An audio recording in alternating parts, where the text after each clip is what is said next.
إن الحمد لله نحمده ونستعينه ونستغفره ونعوذ بالله من شرور أنفسنا ومن سيئات أعمالنا من يهدئ الله فلا مضل له ومن يضلل فلا هادئ له وأشهد أن لا إله إلا الله وحده لا شريك له وأشهد أن محمدا عبده ورسوله يا أيها الذين آمنوا اتقوا الله حق تقاته ولا تموتن إلا وأنتم مسلمون يا أيها الناس اتقوا ربكم الذي خلقكم من نفس واحدة وخلق منها زوجها وبث منهما رجالا كثيرا ونساء واتقوا الله الذي تساءلون به والأرحام إن الله كان عليكم رقيبا يا أيها الذين آمنوا اتقوا الله وقولوا قولا سديدا يصلح لكم أعمالكم ويغفر لكم ذنوبكم ومن يطع الله ورسوله فقد فاز فوزا عظيما أما بعد فإن خير الحديث كتاب الله وخير الهدي هدي محمد صلى الله عليه وسلم وشر الأمور محدثاتها وكل محدثة بدعة وكل بدعة ضلالة وكل ضلالة في النار. أعوذ بالله السميع العليم من الشيطان الرجيم من همزه ونفخه ونفسه. بسم الله الرحمن الرحيم.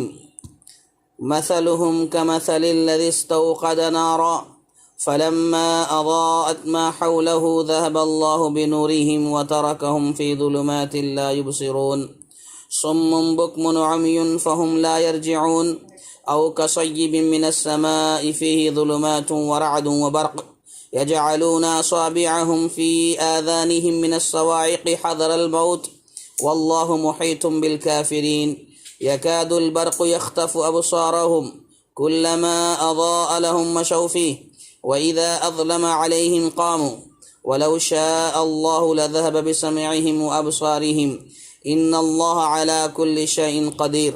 يا أيها الناس اعبدوا ربكم الذي خلقكم والذين من قبلكم لعلكم تتقون الذي جعل لكم الأرض فراشا والسماء بناء وأنزل من السماء ماء فأخرج به من الثمرات رزقا لكم فلا تجعلوا لله أندادا وأنتم تعلمون وإن كنتم في ريب مما نزلنا على عبدنا فأتوا بسورة من مثله وادعوا شهداءكم من دون الله إن كنتم صادقين فإن لم تفعلوا ولن تفعلوا فاتقوا النار التي وقودها الناس والحجارة أعدت للكافرين. محترم سامعین سامعات، دوستوں اور ساتھیوں، خواتین اسلام، ہر طرح کی تعریف، حمد و ثنا، بڑائی بزرگی اس رب العالمین کے لیے ہے جو ہم سب کا رب ہے، پالن ہار ہے، خالق ہے، مالک ہے۔ اس کے بعد بے شمار درود و سلام نازل ہو ہم سب کے آخری نبی احمد مجتبیٰ محمد مصطفیٰ صلی اللہ علیہ وسلم کی ذات گرامی پر، جن کی مختلف کوششوں کے نتیجے میں ہم تک دین اسلام پہنچا۔ محترم سامعین، ہماری گفتگو چل رہی تھی اس حوالے سے کہ منافقین کا جو کردار ہے، منافقین کی جو روش ہے، اس کی ایک مثال دی گئی۔ ایک مثال ہم نے گزشتہ کل پڑھی، مثلهم كمثل الذي استوقد نارا فلما اضاءت ما حوله ذهب الله بنورهم وتركهم في ظلمات لا يبصرون صم بكم عمي فهم لا يرجعون۔ ایک مثال اللہ تبارک و تعالی نے منافقین کے حوالے سے دی، وہ ہم نے کل سماعت کی۔ آج بھی ایک اور مثال اللہ تبارک و تعالی دے رہے ہیں، ایک اور تمثیل اللہ تعالی دے رہا ہے جو آج ہم پڑھنے جا رہے ہیں۔ اللہ تعالیٰ نے فرمایا او کصیب من السماء فیہ ظلمات ورعد وبرق، یا آسمانی برسات کی طرح، یعنی ان کی مثال کیسی ہے؟ آسمانی برسات کی طرح، آسمانی بارش کی طرح۔ فیہ ظلمات ورعد وبرق، جس میں اندھیرے ہیں، تاریکیاں ہیں، ورعد وبرق، گرج ہے، وبرق اور بجلی ہے۔ فیہ ظلمات ورعد وبرق، یا اس کا ہم معنی ایسا کریں کہ یہ آسمانی برسات کی طرح جس میں تاریکیاں ہوں، بجلیاں ہوں، کڑک ہوں، بجلی ہو، کڑک ہو۔ اس کے بعد کہا یجعلون اصابعهم فی آذانہم من الصواعق حذر الموت، موت سے ڈر کر کڑاکے کی وجہ سے اپنے کانوں میں وہ انگلیاں ڈال لیتے ہیں۔ حذر الموت، موت سے ڈر کر، من الصواعق کی کڑاکے کی وجہ سے، فی آذانہم اپنے کانوں میں، اصابعہم اپنی انگلیاں، یجعلون ڈال لیتے ہیں۔ موت کے ڈر سے، کڑاکے کی وجہ سے اپنی انگلیاں اپنے کانوں میں ڈال لیتے ہیں۔ واللہ محیط بالکافرین، اور اللہ تعالی کافروں کو گھیرنے والا ہے۔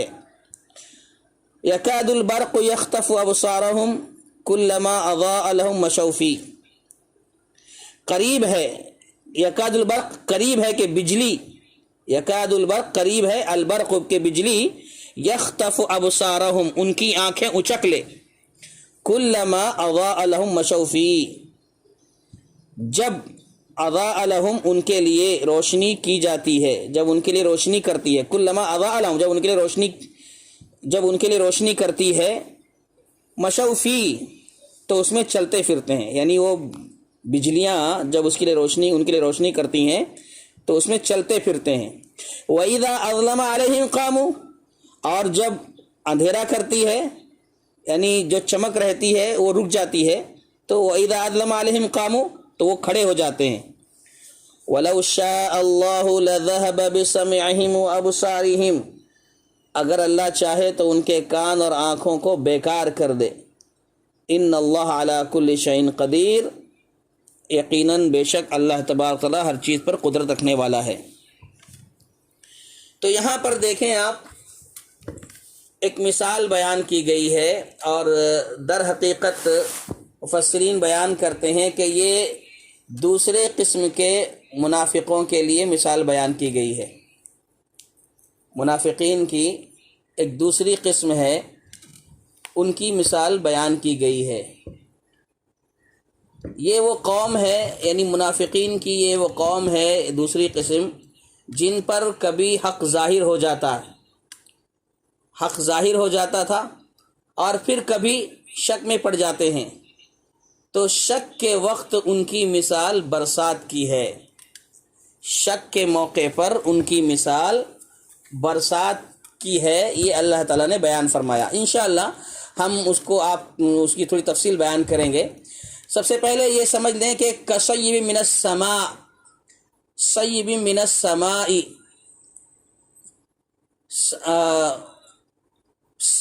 صیب کسے کہتے ہیں؟ صیب ایسی بارش جو موسلا دھار ہو، جیسے مطر کے معنی بھی بارش ہوتے ہیں، غیث کے معنی بارش ہوتے ہیں، تو صیب بھی بارش کو کہا جاتا ہے، تو جس پر موسلا دھار بارش ہو رہی ہو، صیب۔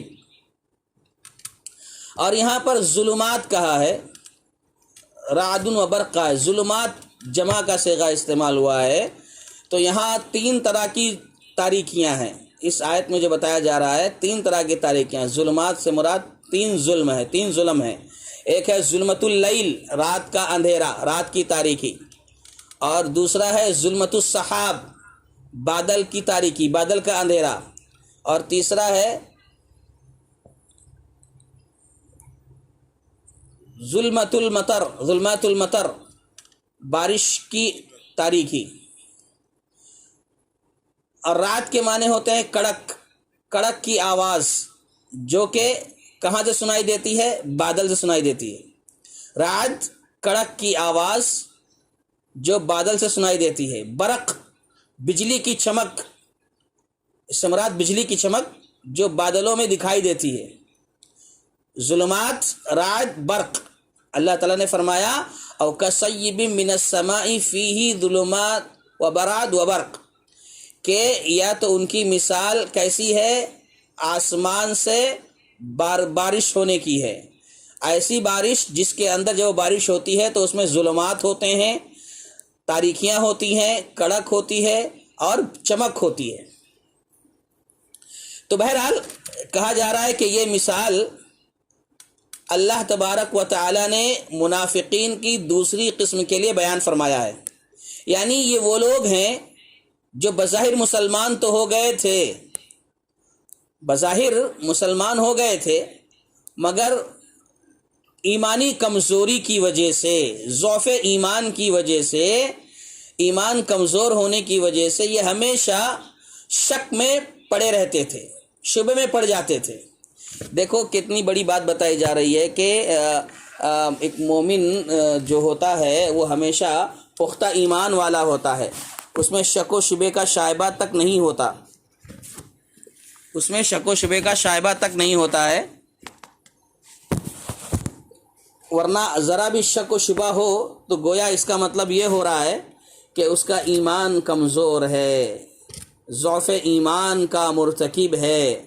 آج ہمارے یہاں ہم دیکھتے ہیں کہ بہت سارے مسلمان ایسے ہیں جو اسلامی تعلیمات کو، اسلامی اوصاف کو اختیار نہیں کرتے ہیں، کس وجہ سے کہ میں اگر یہ اختیار کروں گا تو ایسا ہو جائے گا، ویسا ہو جائے گا، داڑھی رکھیں گے تو یہ معاملہ ہوگا، ٹخنے سے اوپر کپڑے پہنیں گے تو لوگ کیا کہیں گے، یعنی یہ سب جو مسائل آج ہمارے یہاں پڑے ہوئے ہیں، اور خواتین میں بھی حجاب کے مسئلے کو لے کر کے بہت ساری باتیں جو ہوتی ہیں، یہ ساری باتیں جو ہے نا دیکھیے کہیں نہ کہیں ایسی ہیں جو ہمارے کمزور ایمان کی دلیل بنتی ہیں۔ تو یہاں پر یہ کہا جا رہا ہے کہ یہ جو دوسری مثال ہے نا، یہ ان لوگوں کے لیے ہے جن کا ایمان تھوڑا کمزور تھا، ایمانی کمزوری کی وجہ سے یہ شک میں پڑ جاتے تھے۔ جیسے ایسے لوگوں کے بارے میں اللہ تبارک و تعالی نے بیان فرمایا ہے سورہ حج کے اندر، کہا وَمِنَ النَّاسِ مَن يَعْبُدُ اللَّهَ عَلَى حَرْفٍ فَإِنْ أَصَابَهُ خَيْرٌ اطْمَأَنَّ بِهِ وَإِنْ أَصَابَتْهُ فِتْنَةٌ انقلب عَلَى وَجْهِهِ خَسِرَ الدُّنْيَا وَالْآخِرَةَ ذَلِكَ هُوَ الْخُسْرَانُ الْمُبِينُ۔ سورہ حج کے اندر اللہ نے فرمایا کہ وَمِنَ النَّاسِ مَن يَعْبُدُ اللَّهَ عَلَى حَرْفٍ، لوگوں میں سے کچھ ایسے ہیں جو اللہ کی عبادت ایک کنارے پر کھڑے ہو کر کرتے ہیں، بالکل بارڈر پر رہتے ہیں کہ ذرا بھی کچھ ہوگا تو ادھر سے ادھر ہو جائیں گے، پٹری چینج کر لیں گے، ہے نا۔ کچھ لوگ ایسے ہوتے ہیں، کیا کہا وَمِنَ النَّاسِ مَن يَعْبُدُ اللَّهَ عَلَى حَرْفٍ، کچھ لوگ ایسے ہوتے ہیں جو اللہ کی عبادت ایک کنارے پر کرتے ہیں، پھر کیا ہوتا ہے فَإِنْ أَصَابَهُ خَيْرٌ، پھر اگر اسے کوئی بھلائی پہنچ جائے، اطمأن بِهِ، تو اس کے ساتھ مطمئن ہو جاتا ہے۔ فَإِنْ أَصَابَهُ خَيْرٌ، کوئی خیر پہنچ جائے، بھلائی پہنچ جائے تو کیا کرتا ہے وہ مطمئن ہو جاتا ہے، اطمینان حاصل ہو جاتا ہے، اطمینان کر لیتا ہے۔ وَإِنْ أَصَابَتْهُ فِتْنَةٌ، اور اگر اسے کوئی آزمائش آ جائے، کوئی ایسی بات آ جائے جس سے اس کو کوئی تکلیف پہنچنے والی ہو، کوئی پریشانی لاحق ہو جائے، تو کیا ہوتا ہے انقلب علی وجہہ، اپنا منہ لٹکا لیتا ہے، اپنے منہ پر الٹا پھر جاتا ہے۔ پھر کہا ان کے تعلق سے خسر الدنیا والآخرہ، اس طرح کا کردار، اس طرح کا کام جو کرتے ہیں، سمجھ لو کہ اس نے دنیا میں بھی اور آخرت میں بھی نقصان اٹھا لیا ہے، دنیا میں بھی اور آخرت میں بھی گھاٹا اٹھا لیا ہے۔ ذالک هو الخسران المبین، اور یہ کہا جا رہا ہے کہ یہ تو صریح خسارہ ہے، کھلا ہوا گھاٹا ہے، یعنی یہ واضح دکھ رہا ہے کہ گھاٹا ہی گھاٹا ہے۔ ایک آدمی بس بارڈر پر کھڑے ہو کر کے اللہ کی عبادت کر رہا ہے کہ اطمینان ملے گا تو ادھر، نہیں ملا تو ادھر، ہے نا۔ یہ معاملہ ہے کس کا؟ منافقین کا، یعنی یہ دوسری قسم جو بتائی جا رہی ہے ان کی مثال بیان کر رہے ہیں۔ تو ان آیات میں ان کے اسی شک و شبہ، تذبذب کی وجہ سے پشو پیش کو بیان کیا گیا ہے، ان کے اسی حرکت کو بیان کیا گیا ہے کہ جب کبھی ان کے لیے روشنی ہوتی ہے تو چل پڑتے ہیں، آگے بڑھتے ہیں، ہے نا، اور جیسے کہ کہا جب کوئی خیر پہنچتا ہے تو مطمئن ہو جاتے ہیں، تو کہا ان کے لیے جب روشنی ہوتی ہے تو چل پڑتے ہیں، اور جب کیا ہوتا ہے مصیبت آتی ہے تو پلٹ جاتے ہیں، ٹھٹر کے کھڑے ہو جاتے ہیں، تو کہا اور جب ان پر اندھیرا چھا جاتا ہے تو ٹھہر جاتے ہیں، ہے نا، ٹھہر جاتے ہیں۔ تو یہ مثال بیان کی گئی ہے منافقین کی۔ اچھا، اس مثال میں جو سیب کا لفظ استعمال ہوا ہے، زوردار بارش، موسلادھار بارش، کہتے ہیں کہ اس سے مراد اسلامی احکامات ہیں۔ دیکھیے اب مفسرین نے جو الحمدللہ باتیں بیان کی ہیں، کتنے پیارے انداز میں سمجھانے کی کوشش کی ہے۔ اس مثال میں جو سیب کا لفظ استعمال ہوا ہے، موسلادھار بارش، زوردار بارش، اس سے مراد اسلامی احکامات ہیں۔ وہ اسلامی احکامات جو پے در پے ایک کے بعد دیگرے مسلسل نازل ہو رہے تھے، اللہ کے نبی صلی اللہ علیہ وسلم پر اسلامی احکامات پے در پے مسلسل نازل ہو رہے تھے۔ کس سے مراد ہے؟ یہ سیب سے مراد، زوردار بارش سے مراد اسلامی احکامات ہیں جو مسلسل نازل ہو رہے تھے، اور یہ وہ احکامات تھے جو انسانیت کے لیے، ساری دنیا کے لیے سراپا رحمت تھے، رحمت ہی رحمت تھے، ایسے احکامات تھے۔ تو بہرحال سیب سے مراد اسلامی احکامات، اور اس مثال میں سیب کے بعد جو کہا گیا ہے تاریکیاں، اندھیرے اور کڑک، کہا نا ظلمات، رعد، تو اس سے مراد مشکلات ہیں، پریشانیاں ہیں۔ وہ مشکلات، وہ پریشانیاں ہیں جو مسلمانوں کو راہ راست سے دین کے وہ پریشانیاں جو مسلمانوں کو دین کے راستے میں پیش آ رہی تھیں، تکلیفیں جو آ رہی تھیں مسلمانوں کو اللہ کے راستے میں، دین کے راستے میں، یہ مراد ہے۔ تاریکیاں ہیں، کڑک ہے، تو اس سے مراد مشکلات ہیں، پریشانیاں ہیں جو صحابہ کرام کو، مسلمانوں کو پہنچ رہی تھی، پیش آ رہی تھی۔ اس کے بعد کہا برق، چمک، چمک سے مراد کامیابیاں ہیں، سرفرازیاں ہیں، کامرانیاں ہیں، یعنی جو کامیابی مسلمانوں کو حاصل ہو رہی تھی اس وقت مادی زندگی میں، چمک سے مراد کامیابیاں ہیں۔ اب یہاں دیکھیے، اب جب کوئی کڑک یعنی مصیبت، کڑک سے مراد کیا ہے؟ مصیبت ہی ہے۔ اب جب کوئی کڑک یعنی مصیبت مسلمانوں کو پیش آ جاتی تو یہ منافق اپنی جان بچانے کی خاطر مسلمانوں سے الگ ہو جاتے۔ اپنی جان بچانے کی خاطر جب مصیبت آتی تو اپنے مسلمانوں سے الگ ہو جاتے اور حفاظتی کارروائیاں شروع کر دیتے، حفاظتی کا اقدامات شروع کر دیتے۔ یہ معاملہ تھا منافقین کا۔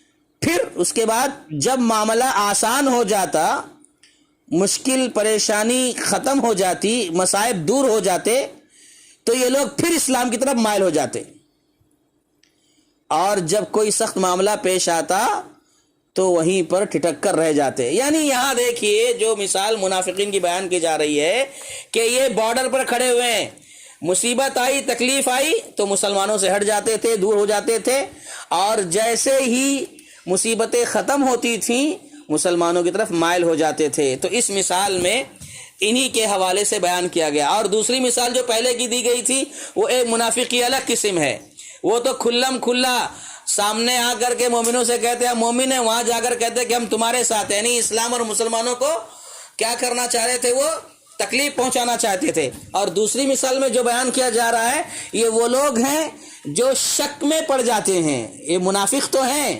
لیکن یہ بارڈر پر رہتے ہیں کہ اگر ہمارے کو خطرہ ہوگا تو ہم یہاں چلے جائیں گے، اور اگر خطرہ نہیں ہے تو مومنوں کے ساتھ ہی رہیں گے، یعنی شک و شبہ میں یہ پڑ جاتے تھے۔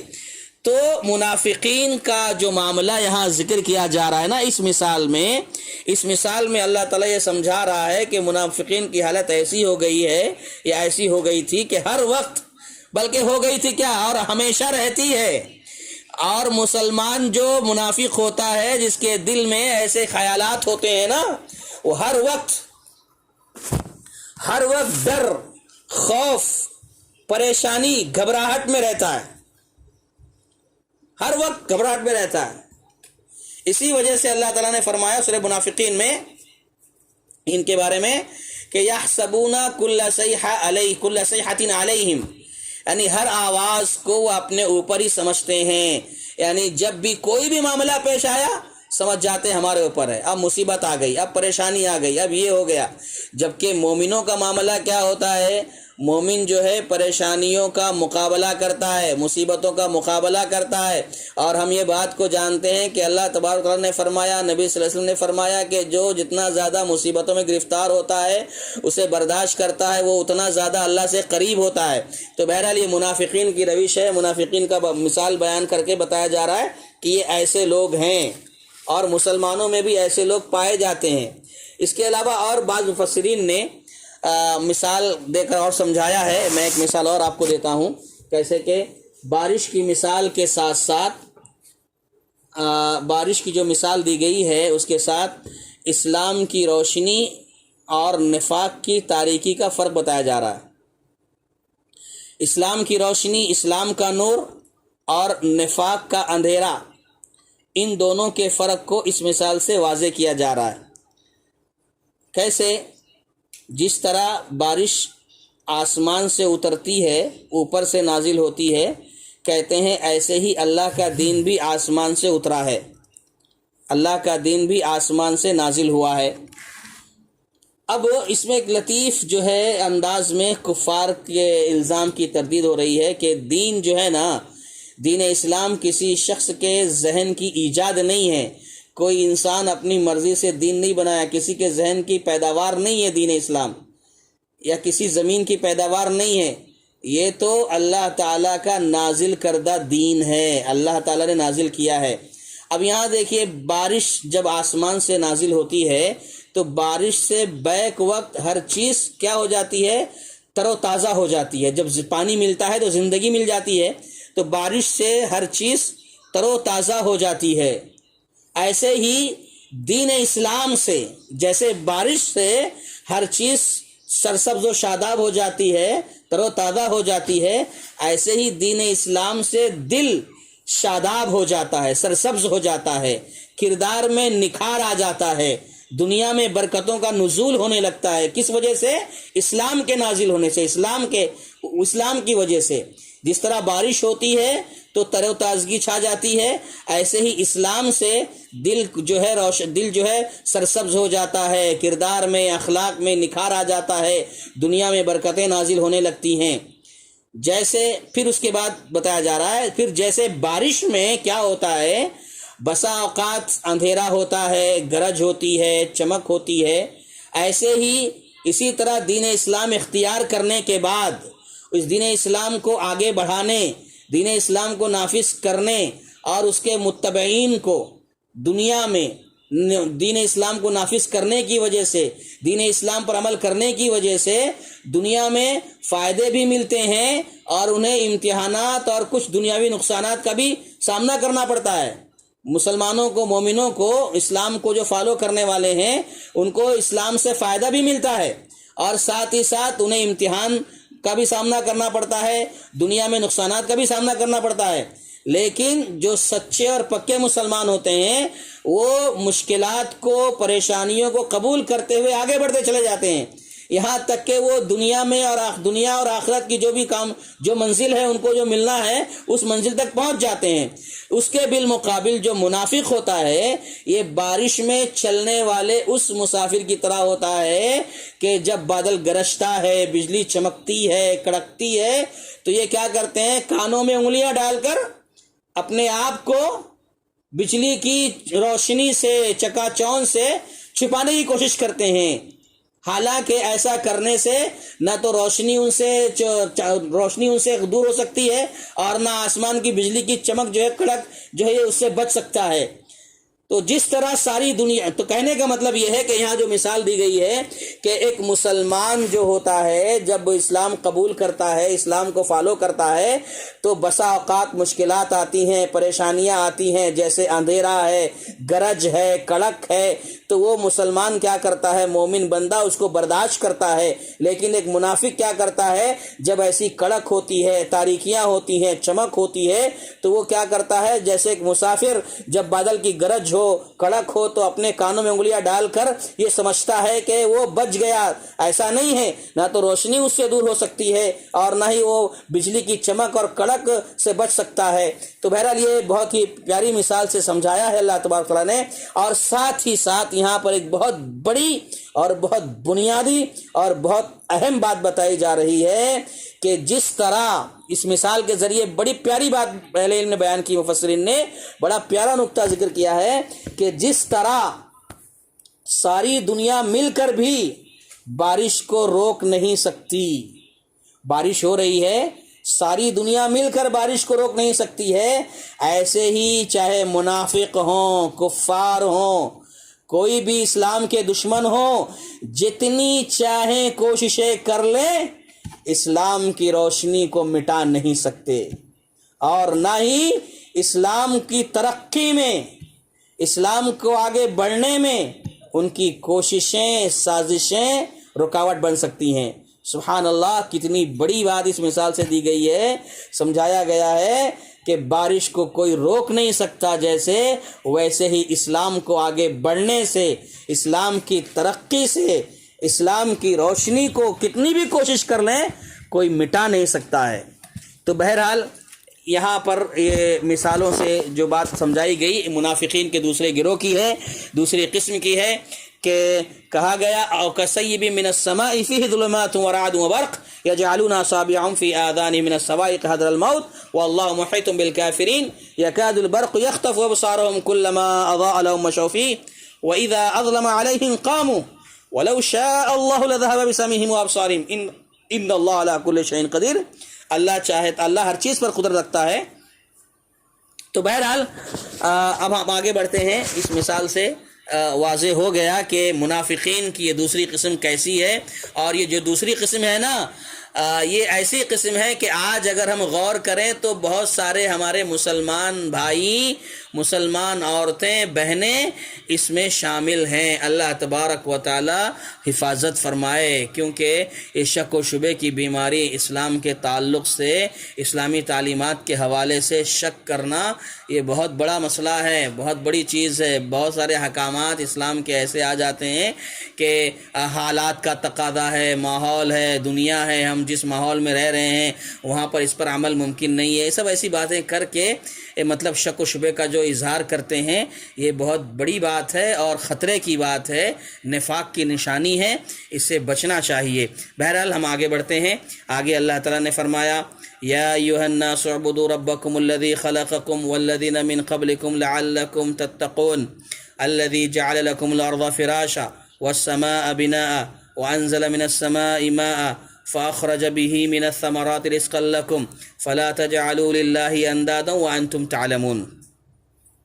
اب یہاں پر دیکھیے اس آیت میں پہلے ترجمہ دیکھ لیجئے. اللہ فرماتا ہے یا ایھا الناس اعبدوا ربکم, اے لوگو عبادت کرو اپنے اس رب کی جس نے تمہیں پیدا کیا, والذین من قبلکم, اور جو تم سے پہلے گزر گئے ان کو بھی پیدا کیا, تاکہ تم ڈرو اللہ تعالیٰ سے, تاکہ تم تقوی اختیار کرو.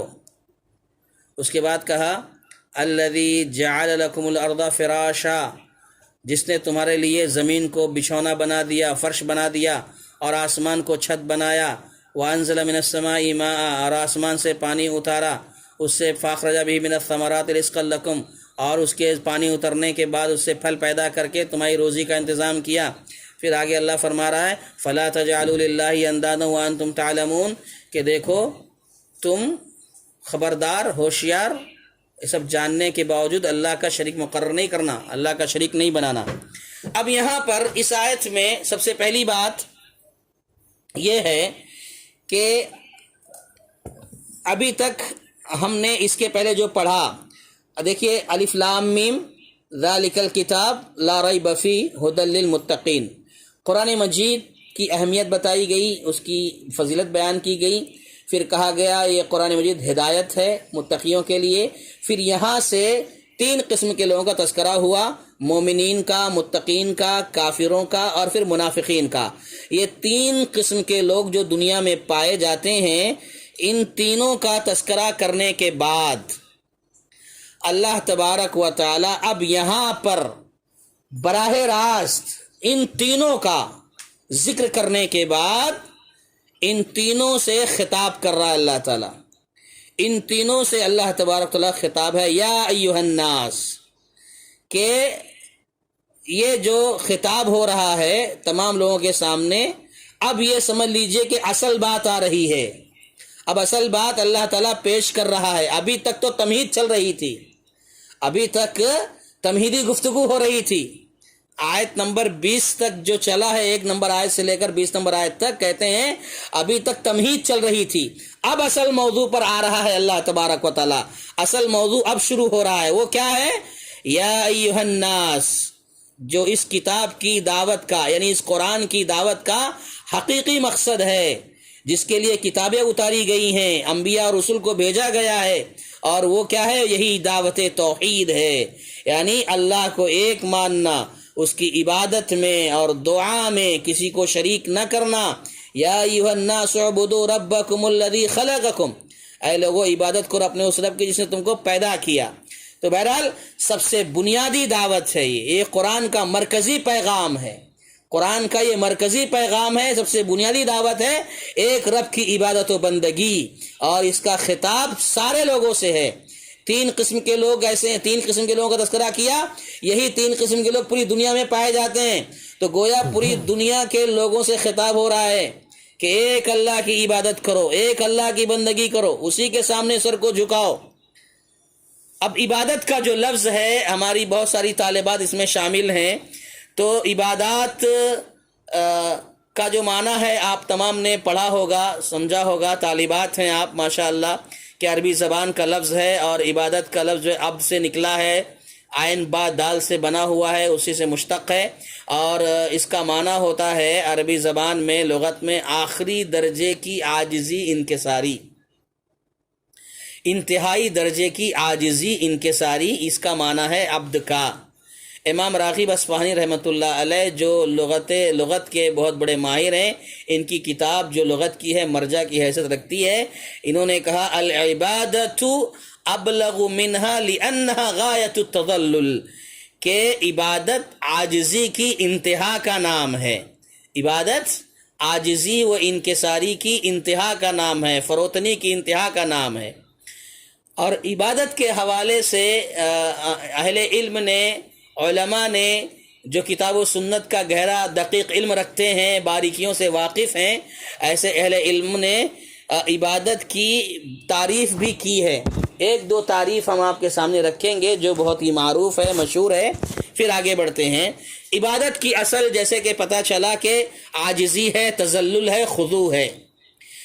اس تعلق سے سلف میں بعض لوگ تعریف کرتے ہیں، کہتے ہیں کہ ان العبادہ ہی طاعت اللہ بامتثال ما امر اللہ به علی السنۃ رسولہ، یہ تعریف ہے عبادت کی۔ عبادت کسے کہتے ہیں؟ اگر کوئی سوال کرے عبادت کسے کہتے ہیں تو کہا جائے ان العبادۃ ہی طاعت اللہ بامتثال ما امر اللہ به علی السنۃ رسولہ، عبادت اللہ تعالیٰ کے ان احکامات کی اطاعت کرنا ہے جو اس نے اپنے رسولوں کی زبانی ہم تک پہنچایا ہے۔ اللہ تعالیٰ کے احکامات کی اطاعت کرنا، اللہ نے جو بھی رسولوں کی زبانی پہنچایا ہے اس کو تسلیم کرنا، یہ عبادت ہے۔ یہ ایک تعریف عبادت کی گئی ہے۔ اسی طریقے سے عبادت کی ایک تعریف جو ہے امام ابن تیمیہ رحمۃ اللہ علیہ کی، جو بڑی ہی معروف ہے، بہت مشہور ہے، اور آپ میں سے میں سمجھتا ہوں، میرا یہ حسن ظن ہے کہ ہماری طالبات کو، اکثر لوگوں کو یہ تعریف یاد بھی ہوگی۔ کون سی تعریف ہے وہ؟ کہا اسم جامع لکل ما یحبہ اللہ ویرضاہ من الاقوال والاعمال الظاہرۃ والباطنہ، یعنی عبادت ایک ایسا جامع اسم ہے جو ہر اس کام کو شامل ہے جسے اللہ پسند کرتا ہے، ہر اس کام کو شامل ہے جسے اللہ پسند کرتا ہے اور اس سے اللہ راضی ہوتا ہے، چاہے وہ اقوال ہوں، اعمال ہوں، اور چاہے ظاہری اقوال ہوں، چاہے وہ ظاہری اعمال ہوں یا باطنی اعمال ہوں، ہے نا۔ اللہ تبارک و تعالی جس کو پسند کرتا ہے، راضی ہوتا ہے، اس کو عبادت کہا جاتا ہے، اور وہ اعمال چاہے ظاہری ہوں یا باطنی ہوں، یہ عبادت ہے۔ اسی طریقے سے ایک بات یہ ذہن میں رکھو کہ عبادت ہی ہے وہ چیز جس کے لیے اللہ تبارک و تعالیٰ نے تمام مخلوقات کو پیدا فرمایا ہے۔ وما خلقت الجن والانس الا لیعبدون، اللہ کی عبادت ہی ہمارے وجود کا اصل مقصد ہے۔ ہم دنیا میں جو ہیں، ہمارے دنیا میں رہنے کا اصل مقصد کیا ہے؟ اللہ تبارک و تعالیٰ کی عبادت ہے، بندگی ہے، یہی مقصد ہے۔ اچھا، یہاں پر ایک اور بات مفسرین ذکر کرتے ہیں کہ یا ایھا الناس اعبدوا ربکم الذی خلقکم کی اس آیت سے بیان کرتے ہیں کہ توحید کے لیے پہلی دلیل ہے، توحید کی پہلی دلیل بیان کر رہے ہیں۔ یہ کون سی دلیل؟ پہلی دلیل ہے کہ میں تمہارا رب ہوں، اعبدوا ربکم، جو اللہ نے کہا نا کہ تمہارا رب ہوں جس نے تم کو پیدا کیا، تو یہ توحید کی پہلی دلیل ہے کہ میں تمہارا رب ہوں، یعنی جو تمہاری پرورش کر رہا ہے، جو تمہاری پرورش کر رہا ہے، تمہاری دیکھ ریکھ کر رہا ہے، تمہاری ہر ضرورت کو پوری کر رہا ہے، تو یہ پہلی دلیل ہے توحید کی۔ یعنی اللہ کی عبادت کیوں کرنا ہے؟ تو اللہ کی بندگی کیوں کرنا ہے کہ اس کی دلیل اللہ نے کیا دی، وجہ کیا بتائی کہ میں تمہارا رب ہوں، تمہاری پرورش کر رہا ہوں، تمہاری دیکھ ریکھ کر رہا ہوں، تمہارا خیال کر رہا ہوں، تمہیں جو بھی ضرورت ہوتی ہے پوری کر رہا ہوں۔ تو یہ پہلی دلیل ہے توحید کی، یعنی توحید عبادت کی۔ اللہ کی عبادت کیوں کرنا ہے؟ اس لیے کرنا ہے، اس کی دلیل یہ ہے کہ اللہ ہمارا رب ہے، وہی ہمیں پال رہا ہے، یہ پہلی دلیل ہے۔ اور کہہ رہے دوسری دلیل جو ہے وہ کیا ہے؟ اس دوسری دلیل اس کی اللہ تعالیٰ کی یہ وہ نعمت ہے جو رب ہونے سے پہلے کی ہے، اور وہ ہے تمہیں پیدا کرنا۔ یعنی تم پیدا ہوئے، اللہ تبارک نے تمہیں پیدا کیا، یہ ایک بہت بڑی دلیل ہے تمہارے لیے۔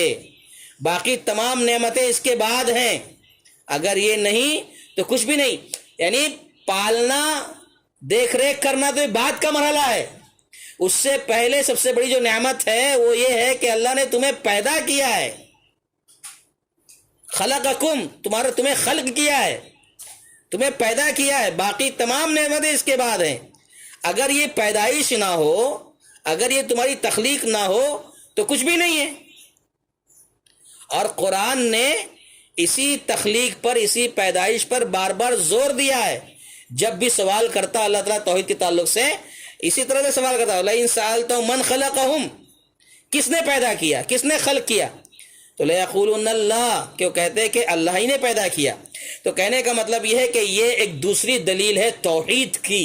تمہاری تخلیق، تمہاری پیدائش، تمہارا دنیا میں آنا، یہ عبادت، توحید عبادت کی دلیل ہے۔ کتنی پیاری اور گہری بات ہے، یہ سمجھنے کی ہے۔ آپ تمام اس کو سمجھنے کی کوشش کریں کہ یہ دو دلیلیں بیان کی گئی۔ کہتے ہیں نا کہ اللہ ہی عبادت کا مستحق کیوں ہے؟ اس لیے ہے کہ وہ ہمارا رب ہے، ہمیں پال رہا ہے، ہماری ساری ضرورتوں کا خیال رکھتا ہے، ساری ضرورتیں پوری کرتا ہے۔ اور اس سے بڑی پہلی چیز کیا ہے؟ اللہ نے ہمیں پیدا کیا ہے، ہمیں خلق کیا ہے۔ اگر وہ ہمیں خلق نہیں کرتا تو پھر پالنے کی بات تو بات کی بات ہے، پہلے خلق ہے، پہلے پیدائش ہے جو اللہ نے ہمیں پیدا کیا ہے۔ تو بہرحال میں سمجھتا ہوں بات واضح ہو رہی ہے۔ یا ایھا الناس اعبدوا ربکم الذی خلقکم والذین من قبلکم لعلکم تتقون۔ اس کے بعد کہا الذی جعل لکم الارض فراشا والسماء بناء وانزل من السماء ماء۔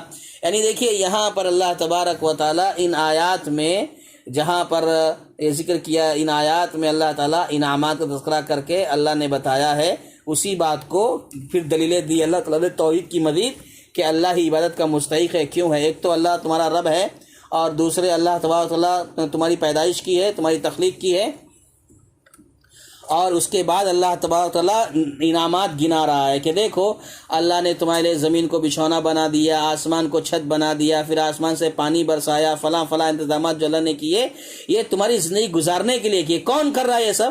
اللہ تعالیٰ ہی کر رہا ہے۔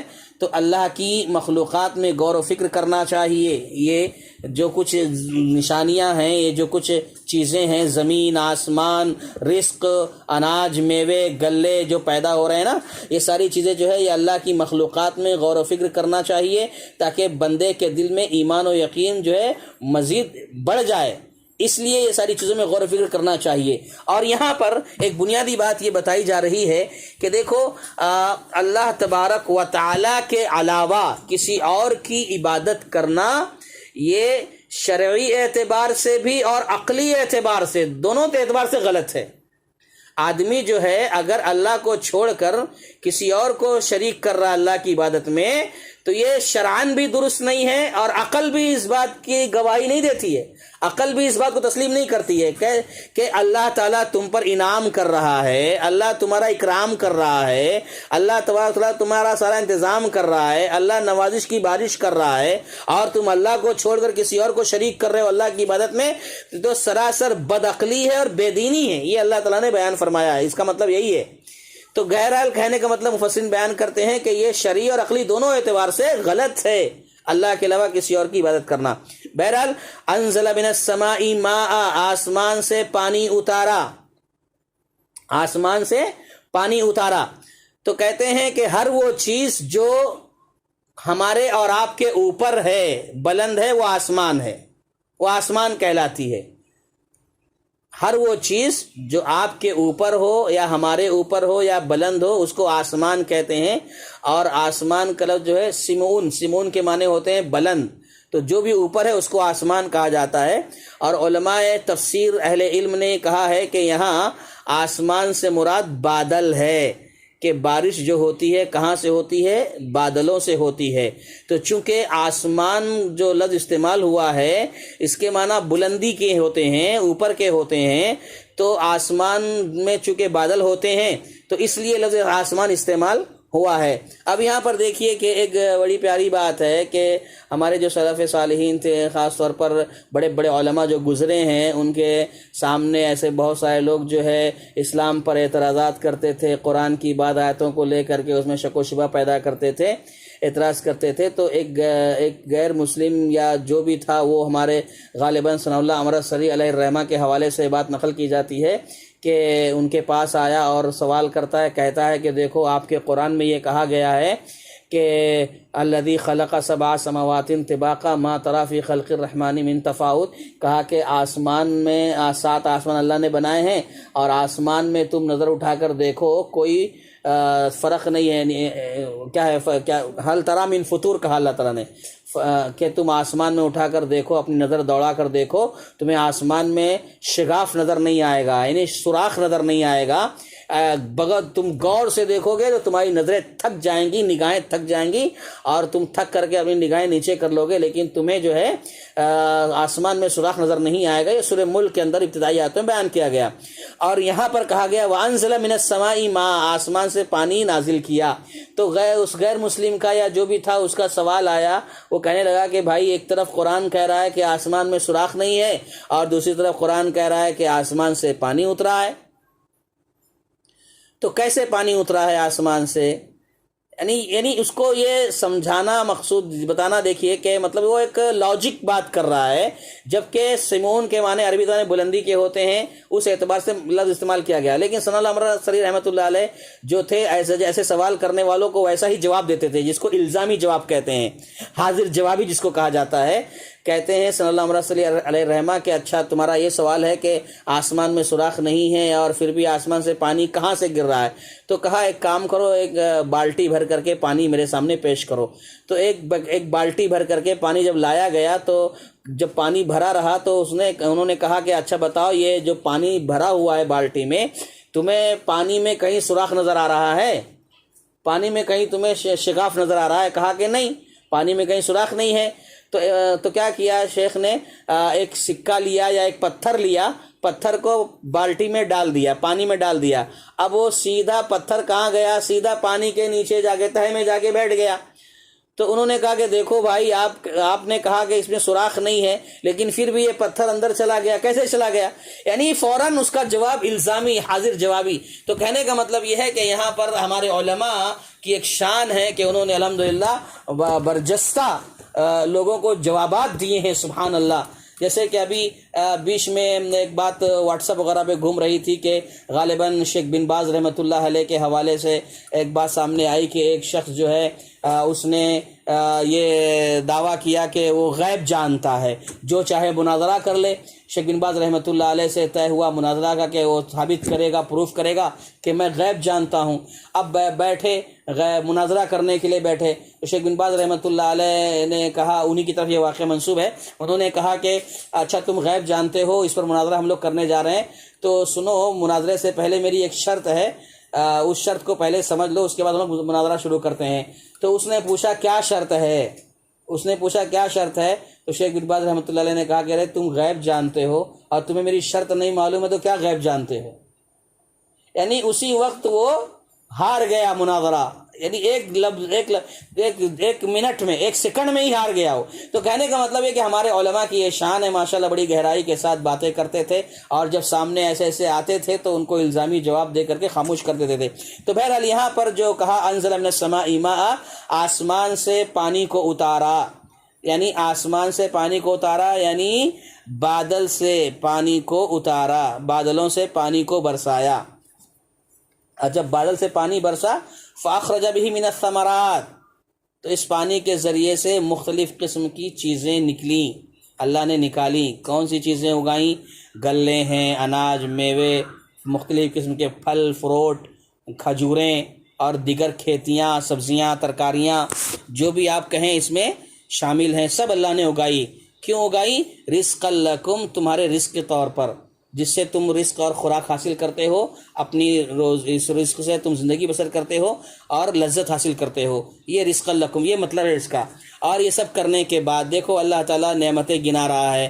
سب سے پہلے تو کہا کہ میں تمہارا رب ہوں، دوسرے پر کہا کہ تم نے تمہارے کو خلق کیا ہے، تمہیں پیدا کیا ہے، پھر دیکھو تمہارے لیے میں نے اتنے سارے انتظامات کیے ہیں۔ اتنا سارا کرنے کے بعد اللہ تعالیٰ فرماتا ہے فَلَا تَجْعَلُوا لِلَّهِ أَنْدَادًا، پس تم مخلوقات میں سے اس کی برابری کرنے والے ہمسر بنا کر کسی کو بھی اس کی عبادت کے طور پر نہ کرو، کسی کو بھی اس کا شریک نہ ٹھہراؤ۔ مخلوق میں سے جس کو چاہو اس کو اس کے برابر کر دو، ایسا ہرگز نہ کرو، اس کا ہمسر نہ ٹھہراؤ، اس کا شریک نہ بناؤ، ہے نا۔ یہ اللہ تعالیٰ فرما رہا ہے فَلَا تَجْعَلُوا لِلَّهِ أَنْدَادًا۔ انداد کے بارے میں بھی ہماری طالبات جانتی ہوں گی۔ انداد یہ ند کی جمع ہے، جس کا معنی ہمسر ہوتا ہے، شریک ہوتا ہے۔ نبی صلی اللہ علیہ وسلم نے اس کو روکنے کے لیے ہر ایسے قول اور فعل سے منع فرمایا ہے جہاں پر شرک کا شائبہ بھی پایا جاتا ہو۔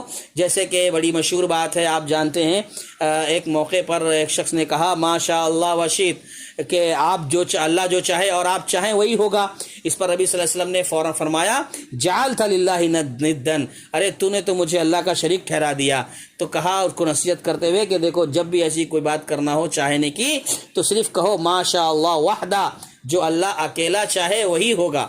تو بہرحال یہ آیت مکمل ہوئی ہماری یہاں سے یا ایھا الناس اعبدوا ربکم الذی خلقکم والذین من قبلکم لعلکم تتقون الذی جعل لکم الارض فراشا والسماء بناء وانزل من السماء ماء فاخرج به من الثمرات رزقا لکم فلا تجعلوا للہ اندادا وانتم تعلمون۔ یہاں تک بات مکمل ہو گئی، مختصر سی تفسیر اور مختصر سی وضاحت ہو گئی۔ اور آگے بڑھتے ہیں، آگے ابھی ہمارے پاس وقت ماشاءاللہ ہے، آگے فرماتے ہیں اللہ تبارک و تعالیٰ وَإِن كُنتُمْ فِي رَيْبٍ مِّمَّا نَزَّلْنَا عَلَىٰ عَبْدِنَا فَأْتُوا بِسُورَةٍ مِّن مِّثْلِهِ وَادْعُوا شُهَدَاءَكُم مِّن دُونِ اللَّهِ إِن كُنتُمْ صَادِقِينَ فَإِن لَّمْ تَفْعَلُوا وَلَن تَفْعَلُوا فَاتَّقُوا النَّارَ الَّتِي وَقُودُهَا النَّاسُ وَالْحِجَارَةُ أُعِدَّتْ لِلْكَافِرِينَ۔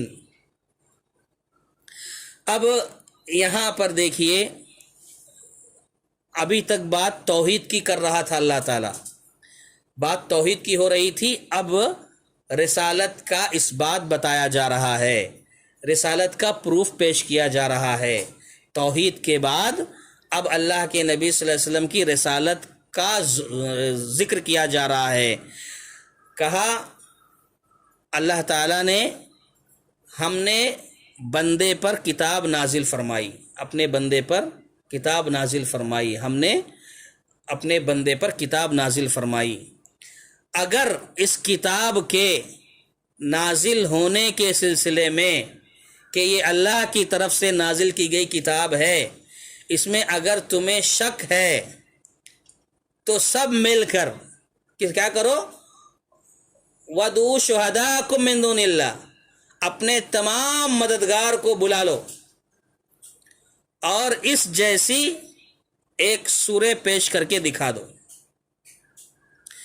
یہ اللہ تبارک و تعالیٰ نبی صلی اللہ علیہ وسلم کے رسالت کا اس بات کر رہا ہے کہ دیکھو یہ نبی جو ہے یہ تمہارے درمیان رہا ہے، اس کو پڑھنا نہیں آتا، لکھنا نہیں آتا، یہ امی ہیں، یہ نہیں جانتے تھے، تو یہ چیلنج کر رہے ہیں، چیلنج کر رہا ہے اللہ تعالیٰ، اور اللہ کے نبی صلی اللہ علیہ وسلم یہ بتا رہے ہیں کہ دیکھو یہ چیلنج ہے، اس جیسی کوئی مثال لا کے دکھاؤ۔ تو یہ جو چیلنج کر رہا ہے اللہ تعالیٰ، یہ دلیل ہے اس بات کی کہ نبی صلی اللہ علیہ وسلم یہ سچے رسول ہیں اور یہ کتاب سچی ہے۔ تو سبحان اللہ، یہ قرآن کریم کا ایک اعجاز ہے، ایک معجزہ ہے کہ اللہ نے کہا کہ اگر تمہیں ذرا بھی شک ہے تو اس جیسی مثال پیش کر کے دکھا دو۔ اور اللہ نے یہ کہا ایک اور اسی میں ایک بڑی بات یہ بتائی گئی ہے کہ یہ بھی خود ایک بہت بڑا معجزہ ہے۔ وہ کیا ہے؟ اسی آیت میں کہا فَإِن لَمْ تَفْعَلُوا وَلَن تَفْعَلُوا، اللہ اکبر، تم ہرگز نہیں کر سکتے، یہ کام تم نہیں کر سکتے، یعنی ان کے کرنے سے پہلے، ابھی انہوں نے کیا نہیں ہے، اللہ پہلے چیلنج کیا کہ کر کے دکھاؤ، مثال پیش کر کے لاؤ، پھر فوراً اللہ کہہ رہا ہے فَإِن لَمْ تَفْعَلُوا وَلَن تَفْعَلُوا، ہرگز تم یہ کام نہیں کر سکتے ہو۔ سبحان اللہ، اللہ نے یہ چیلنج کر دیا، یہ کر ہی نہیں سکتے، ابھی انہوں نے کوشش بھی نہیں کی ہے، اور قرآن کہہ رہا ہے تم ہرگز اس چیلنج کو اس چیلنج کو پورا نہیں کر سکتے ہو۔ تو یہ قرآن کا ایک اعجاز ہے، قرآن کا ایک معجزہ ہے۔ مفسرین جو بیان کرتے ہیں ماشاءاللہ کیا خوب، اور اسی طریقے سے کہتے ہیں کہ قرآن کے اس معجزے کے بارے میں کہ جو چیلنج کرتا ہے، اس کا اظہار، اس کا تذکرہ ایسے ہی انداز میں اور اسی خطاب میں کئی جگہ آیا ہے۔ جیسے سورہ قصص میں ایک جگہ آیا ہے قُلْ فَأْتُوا بِكِتَابٍ مِّنْ عِندِ اللَّهِ هُوَ أَهْدَىٰ مِنْهُ اتَّبِعْهُ إِن كُنتُمْ صَادِقِينَ، کہا لاؤ اس جیسی کتاب لا کے بتاؤ اگر تم سچے ہو۔ کہو اے نبی، ان سے کہو اے نبی آپ کہو لے کر آؤ ایسی کتاب، اگر تم سچے ہو میں تابعداری کروں گا، میں فرمانبرداری کروں، میں مان لوں گا تمہیں، لے کر آؤ ایسی کتاب۔ اللہ اکبر، یہ سورہ قصص میں، اور سورہ بنی اسرائیل میں کہا گیا لَإِنِ اجْتَمَعَتِ الْإِنسُ وَالْجِنُّ عَلَىٰ أَن يَأْتُوا بِمِثْلِ هَٰذَا الْقُرْآنِ لَا يَأْتُونَ بِمِثْلِهِ وَلَوْ كَانَ بَعْضُهُمْ لِبَعْضٍ ظَهِيرًا، سارے انسان، ٹوٹل دنیا میں جتنے انسان ہیں، سارے انسان مل جائیں، سارے جن مل جائیں، سارے لوگ مل کر کے اس جیسا قرآن لانا چاہیں، لا یأتون بمثلی، نہیں لا سکتے ہو۔ سب ایک دوسرے کی مدد کریں، ولو کان بعضهم لبعض ظہیرا، سب ایک دوسرے کی مدد کریں تب بھی نہیں لا سکتے ہیں، سب ایک ساتھ جمع ہو جائیں اس جیسا قرآن نہیں پیش کر سکتے ہیں۔ اور ایسی ہی باتیں سورہ ہود میں بھی ہیں، سورہ یونس کے اندر بھی موجود ہیں۔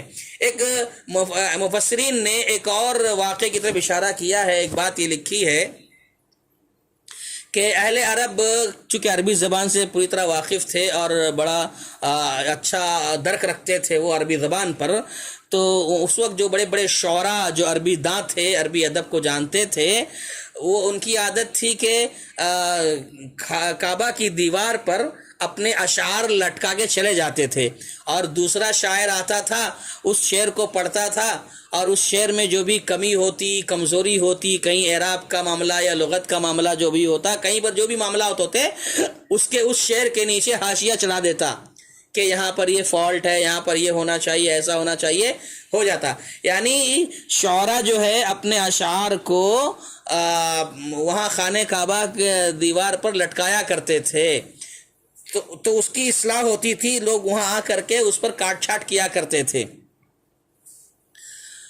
ایک مرتبہ ایک صحابی نے کیا کیا، جہاں یہ لوگ اشعار لکھ کر رکھتے تھے کعبہ کی دیواروں پر، وہاں پر انہوں نے جا کر سورہ کوثر لکھ دی، اِنَّا أَعْطَيْنَاكَ الْكَوْثَرَ فَصَلِّ لِرَبِّكَ وَانْحَرْ إِنَّ شَانِئَكَ هُوَ الْأَبْتَرُ۔ اب جب یہ لوگ اپنے اشعار لکھا کرتے تھے تو دوسرے دن آ کر دیکھتے تھے کہ پوری دیوار بھری رہتی تھی غلطیوں سے، کہ اس میں یہ غلطی ہے، یہ فالٹ ہے۔ اب یہ صحابی رسول جو ہے یہ سورہ کوثر دیوار پر لکھ کر آ گئے کہ دیکھتے ہیں اس میں کون کیا غلطی نکالتا ہے. اللہ اکبر. غالباً علامہ سیوطی رحمۃ اللہ علیہ نقل کرتے ہیں کہ سورہ کوثر دیوار پر لکھی ہوئی تھی. ایک دن گزر گیا، 2 دن گزر گیا، 3 دن گزر، کئی دن گزر گئے، اس آیت کے نیچے کسی کا کوئی حاشیہ، کسی کا کوئی جملہ نہیں آیا، یعنی کوئی اس پر اعتراض نہیں کر سکا. یہ اللہ کا کلام تھا، کوئی غلطی، کوئی فالٹ نہیں نکال سکا. یہاں تک کہ ایک دن ایسا آیا کہ ان اعطیناک الکوثر فصل لربک وانحر ان شانئک هو الابتر، اس کے نیچے ایک جملہ ایک شخص نے لکھا، اور وہ کیا تھا؟ وہ تھا ما ھذا کلام البشر، یہ کسی انسان کا کلام نہیں ہے. ان اعطیناک الکوثر فصل لربک وانحر ان شانئک هو الابتر، کہا یہ کسی انسان کا کلام نہیں ہے. یعنی یہ بھی گواہی دی گئی وہاں کہ یقیناً اللہ تبارک و تعالی ہی اللہ تعالیٰ کا ہی یہ کلام ہے، اللہ نے بھیجا ہے. تو بہرحال وَإِن كُنتُمْ فِي رَيْبٍ مِّمَّا نَزَّلْنَا عَلَىٰ عَبْدِنَا فَأْتُوا بِسُورَةٍ. اچھا، یہاں پر ایک بات اور سرسری طور پر ذکر کر لیں ہم کہ اللہ کے نبی صلی اللہ علیہ وسلم کے حوالے سے یہاں پر اللہ تعالیٰ نے عبدنا کا لفظ استعمال کیا ہے کہ کیا کہا؟ عبدنا. وَإِن كُنتُمْ فِي رَيْبٍ مِّمَّا نَزَّلْنَا عَلَىٰ عَبْدِنَا، ہم نے اپنے بندے پر نازل کی ہے. عبدنا ہمارے بندے، اگرچہ دنیا میں جتنے بھی انسان ہیں تمام بندے اللہ ہی کے بندے ہیں، تمام اللہ ہی کے بندے ہیں، مگر ہمارے بندے اللہ نے جو کہا ہے اس سے مراد ہے ہمارا خاص بندہ، اسپیشل بندہ جو بولتے ہیں نا، ہمارا خاص بندہ ہے. جیسے کہ بیت اللہ کہا جاتا ہے خانہ کعبہ کو، اور ناقۃ اللہ، اللہ کی اونٹنی جو سورہ شمس میں آیا ہے، اسے اس اضافت کو، یہ جو ایسی اضافتیں ہوتی ہیں نا، عبدنا ہمارا بندہ، بیت اللہ اللہ کا گھر، اس اضافت کو اضافت تشریفی کہتے ہیں، یعنی اعزاز کی بات ہے، شرف کی بات ہے. تو یہ اللہ کے نبی صلی اللہ علیہ وسلم کے لیے شرف کی بات تھی کہ اللہ تبارک و تعالیٰ نے عبدنا کہا، ہمارا بندہ. یعنی یہ مقام بہت بڑا مقام ہے اللہ کے نبی صلی اللہ علیہ وسلم کے لیے کہ یہاں پر اللہ تبارک و تعالیٰ نے لفظ عبد استعمال کیا ہے. یعنی یہ اللہ کے نبی صلی اللہ علیہ وسلم کی سب سے بڑی صفت ہے. اس مقام بلند تک، اولین سے آخرین تک کوئی شخص بھی اس مقام تک نہیں پہنچ سکا ہے جس مقام پر اللہ کے نبی صلی اللہ علیہ وسلم پہنچے ہیں.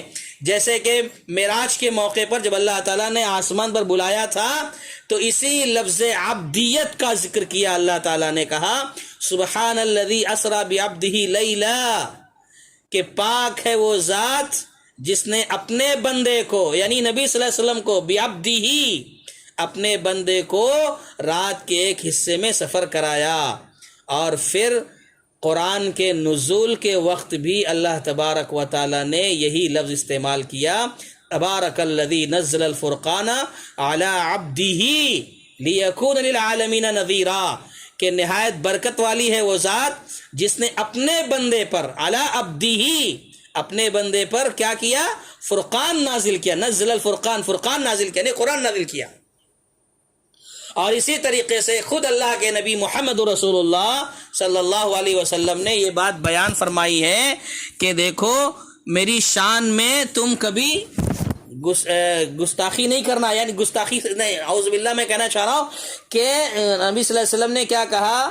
لا تطرونی کما اطرت النصارى، کہ میری شان میں غلو نہ کرنا، مجھے بڑھا چڑھا کر مت پیش کرنا، جیسے کہ عیسائیوں نے، نصارہ نے کیا کر دیا تھا؟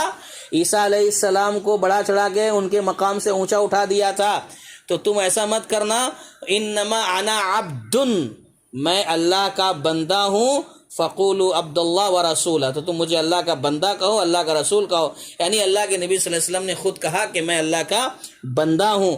تو یہ بڑی ہی پیاری اور اعلیٰ صفت ہے اللہ کے نبی صلی اللہ علیہ وسلم کی. اور یہاں پر اللہ تبارک و تعالیٰ نے جو عبدنا کا لفظ استعمال کیا ہے، اس سے یہ معلوم ہوتا ہے کہ بڑی ہی پیاری صفت ہے اور بڑی اعلیٰ اور سب سے اونچی صفت ہے اللہ کے نبی صلی اللہ علیہ وسلم کی کہ اللہ کے نبی عبد ہیں. اب یہاں میں پڑھنا نہیں چاہتا ہوں کہ بعض لوگ جو نور کہتے ہیں، یہ کہتے ہیں، وہ انشاءاللہ آگے بہت موقع ملیں گے اس پر بھی بات کرنے کے لیے، اس لیے یہاں پر اسی پر اکتفا کر لیتے ہیں. پھر آگے دیکھیے، بس آخری آیت ہم اپنی بات ختم کرنے والے ہیں کہ وقودها الناس والحجارہ اعدت للکافرین، کہا گیا کہ تم ہرگز نہیں کر سکتے اس آگ سے بچو جس کا ایندھن انسان اور پتھر ہیں، جو کافروں کے لیے تیار کی گئی ہے۔ آگ سے بچو، جہنم کی آگ سے بچو جس کا ایندھن یعنی جو بھڑکائی جائے گی، آگ کس سے بھڑکائی جائے گی؟ انسانوں سے بھڑکائی جائے گی اور پتھر سے بھڑکائی جائے گی ایندھن۔ تو یہاں پر پتھر سے مراد اکثر صحابہ نے، سلف نے یہی بات بیان فرمائی ہے کہ اس سے مراد گندھک کے پتھر ہیں۔ گندھک ایک طرح کا پتھر ہے جس کو میرے خیال میں انگریزی زبان میں سلفر شاید کہتے ہیں، سلفر عربی میں، انگریزی زبان میں کہتے ہیں گندھک کے پتھر۔ ایسا پتھر جو مطلب بہت زیادہ بھڑکانے میں کام آتا ہے، اور بعض حضرات، بعض علماء، بعض سلف کے نزدیک کہتے ہیں کہ پتھر سے مراد پتھر کے وہ بت ہیں، وہ اصنام ہیں جو جہنم کا ایندھن ہوں گے، جن کی لوگ دنیا میں عبادت کرتے تھے، پرستش کرتے تھے۔ جیسے کہ قرآن اس بات کی گواہی دیتا ہے، یہ جو بعض علماء کہتے ہیں کہ پتھر سے مراد یہاں پر وہ پتھر ہیں جس کی لوگ عبادت کرتے تھے یا عبادت کرتے رہے ہوں گے۔ تو کہا انکم تعبدون من دون اللہ حسب جہنم، یہ قرآن کی آیت ہے، انکم تعبدون من دون اللہ حسب جہنم، تم اور جن کی تم عبادت کرتے ہو، تم اور جن کی تم عبادت کرتے ہو، وہ سب کے بارے میں کہا جا رہا ہے، جس کی تم عبادت کرتے ہو وہ اور تم، یہ سب کے سب جہنم کا ایندھن ہوں گے، سب کے سب جہنم کا ایندھن ہوں گے۔ یہ اللہ تعالیٰ نے خود فرمایا ہے، انکم تعبدون من دون اللہ حسب جہنم۔ اب یہاں پر الناس والحجارہ میں، کہ الناس والحجارہ میں کہا جا رہا ہے کہ انسانوں کا ذکر پہلے لایا ہے اور حجارہ کا ذکر بعد میں لایا ہے۔ انسان پہلے ہے، بعد میں پتھر ہے۔ کیوں ایسا ذکر کیا گیا ہے؟ کہا نا وقودها الناس والحجارہ، حجارت کو بعد میں ذکر کیا، ناس کو پہلے ذکر کیا۔ تو کہتے ہیں انسان کا پہلے ذکر اس لیے کیا ہے کہ انسان ہی ہے وہ جو دکھ درد کا احساس رکھتا ہے۔ انسان جو ہے وہ دکھ درد کا احساس رکھتے ہیں، یا یہ کہ اس لیے انسان کا ذکر پہلے لایا ہے کہ ان کی کھالوں، گوشت، پوست، چربی کی وجہ سے جو ہے معاملہ جو ہے زیادہ، یہ چربی کی وجہ سے جو آگ جو ہے تیزی سے جلے گی، اس وجہ سے ان کو پہلے ذکر کیا ہے۔ جمادات کے مقابلے میں، پتھروں کے مقابلے میں انسان کے گوشت پوست جو کھالیں ہوں گی یہ ذرا زیادہ تیزی سے جلیں گی، اس لیے ان کا تذکرہ پہلے کیا ہے۔ یا یہ بھی ہو سکتا ہے، مفسرین بیان کرتے ہیں کہ انسان کو جہنم سے انتہائی خوف زدہ کرنا مقصود ہے، کہ جہنم سے ڈرانا مقصود ہے، اس لیے الناس کا لفظ پہلے ذکر کیا ہے۔ یہ تین طرح کی باتیں کہی ہیں، ایک یہ کہ انسان چونکہ دکھ درد کا احساس رکھتا ہے اس لیے پہلے، یا یہ کہ ان کی کھالیں، گوشت پوست جلنے میں ذرا تیزی دکھاتی ہیں، زیادہ تیزی سے جلتی ہیں بنسبت پتھر وغیرہ جمادات کے، اور تیسرے جو ہے کہ انسان کو جہنم سے خوف زدہ کرنے کے لیے۔ اب آخر میں ایک بات اعدت للکافرین جو کہا گیا ہے کہ یہ جہنم کافروں کے لیے تیار کی گئی ہے، اس سے معلوم یہ ہوا کہ جہنم اصل میں کافروں کے لیے بنائی گئی ہے، جہنم اصل میں کافروں کے لیے بنائی گئی ہے۔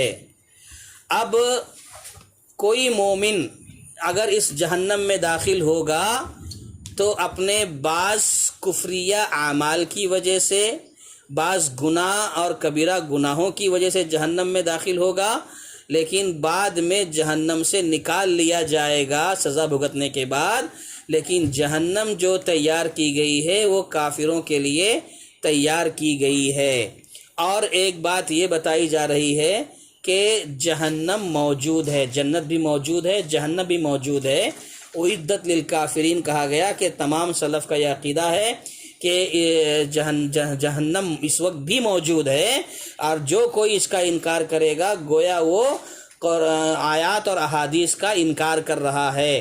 بلکہ شیخ عثیمین رحمہ اللہ نے تو ایک بڑی پتے کی بات لکھی ہے، کہتے ہیں کہ الجملۃ فعل ماض، کہ یہ جملہ جو ہے فعل ماضی کا، اعدت تیار کی گئی ہے نا جہنم کافروں کے لیے، تو کہتے ہیں کہ فعل ماضی کا جملہ ہے، اور فعل ماضی جو ہے وہی والماضی يدل على وجود الشيء، اور فعل ماضی جو ہے چیز کے وجود پر دلالت کرتا ہے۔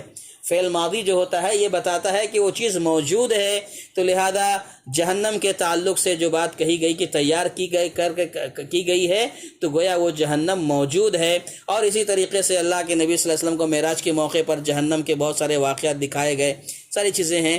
بہرحال اللہ تعالیٰ سے دعا ہے کہ اللہ تبارک و تعالیٰ ہم نے جو باتیں پڑھی ہیں، سیکھی ہیں، سمجھی ہیں، جانی ہیں، اللہ تبارک و تعالیٰ اس پر ہمیں عمل کرنے کی توفیق عطا فرمائے، اور مزید اللہ تبارک و تعالیٰ ہمیں قرآن کی تفسیر کو، قرآن کے مطالب و مفاہیم کو جو اہل علم نے بیان فرمائے ہیں، جو سلف صالحین نے ذکر کیے ہیں، اس کی روشنی میں مزید سمجھنے کی توفیق عطا فرمائے۔ آمین وآخر دعوانا ان الحمد للہ رب العالمین۔ السلام علیکم ورحمۃ اللہ وبرکاتہ۔